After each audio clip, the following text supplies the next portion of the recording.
നന്മ നിറഞ്ഞ മറിയമേ സ്വസ്തി, കർത്താവ് അങ്ങയോടുകൂടെ സ്ത്രീകളിൽ അങ്ങ് അനുഗ്രഹിക്കപ്പെട്ടവളാകുന്നു. അങ്ങയുടെ ഉദരത്തിൻ ഫലമായ ഈശോ അനുഗ്രഹിക്കപ്പെട്ടവനാകുന്നു. ഈശോയിൽ ഇത്രയും സ്നേഹമുള്ളവരെ, നമ്മളെല്ലാവരും അനുദിനം ചൊല്ലുന്ന മനോഹരമായൊരു പ്രാർത്ഥനയാണിത്.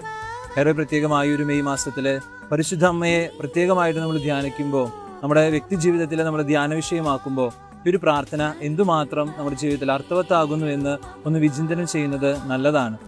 പ്രാർത്ഥനയിൽ നന്മ നിറഞ്ഞ മറിയമേ എന്നാണ് നമ്മൾ പരിശുദ്ധ അമ്മയെ അഭിസംബോധന ചെയ്യുക. എന്നാൽ വചനം നമ്മളെ ഓർമ്മിപ്പിക്കുക, ലൂക്കായുടെ സുവിശേഷം 1-ാം അധ്യായം 28-ാമത്തെ തിരുവചനം. ദൂതൻ അവളോട് പറഞ്ഞു, കൃപ നിറഞ്ഞ മറിയമേ സ്വസ്തി. പ്രിയമുള്ളവരെ, വചനം നമ്മളെ ഓർമ്മിപ്പിക്കുക, പരിശുദ്ധ അമ്മ നന്മ നിറഞ്ഞവളെ എന്നതിനേക്കാൾ ഉപരിയായിട്ട് കൃപ നിറഞ്ഞവളായിരുന്നു.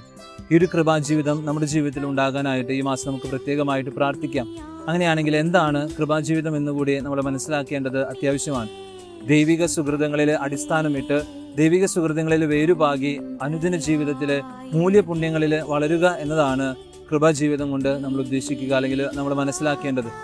ആ ഒരു കൃപാജീവിതത്തിനുള്ള വലിയ അനുഗ്രഹവും വലിയ അഭിഷേകവും മാമോദീസായിലൂടെ നമുക്ക് ഓരോരുത്തർക്കും ലഭിച്ചിട്ടുണ്ട്. ആ ഒരു കൃപാജീവിതം നമ്മുടെ അനുദിന ജീവിതത്തിൽ വർദ്ധിപ്പിച്ചെടുക്കാനും അതിൽ വളരുവാനും നിലനിൽക്കുവാനും പരിശുദ്ധ അമ്മയുടെ മാധ്യസ്ഥം തേടി നമുക്ക് ഈ മാസത്തിൽ പ്രത്യേകമായിട്ട് പ്രാർത്ഥിക്കാം. ദൈവം നിങ്ങളെല്ലാവരെയും സമൃദ്ധമായിട്ട് അനുഗ്രഹിക്കട്ടെ. ആമേൻ.